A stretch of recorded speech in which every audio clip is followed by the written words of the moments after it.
হাজার বছর ধরে আমি পথ হাঁটিতেছি পৃথিবীর পথে, সিংহল সমুদ্র থেকে নিশীথের অন্ধকারে মালয় সাগরে।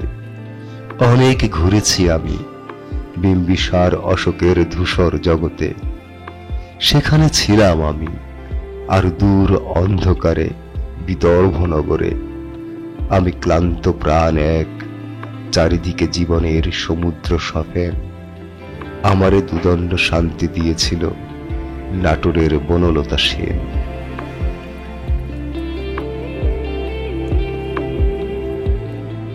চুল তার কবেকার অন্ধকার বিদিশার নিশা, মুখ তার শ্রাবস্তির কারুকার্য। অতি দূর সমুদ্রের পর হাল ভেঙে যে নাবিক হারায়েছে দিশা। সবুজ ঘাসের দেশ যখন সে চোখে দেখে দারুচিনি দ্বীপের ভিতর, তেমনি দেখেছি তারে অন্ধকারে। বলেছে সে, এতদিন কোথায় ছিলে?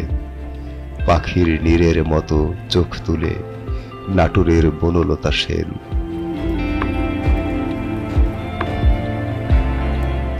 সমস্ত দিনের শেষে শিশিরের শব্দের মতন সন্ধ্যা আসে। ডানার রৌদ্রের গন্ধ মুছে ফেলে চিল। পৃথিবীর সব রং নিভে গেলে পাণ্ডুলিপি করে আয়োজন।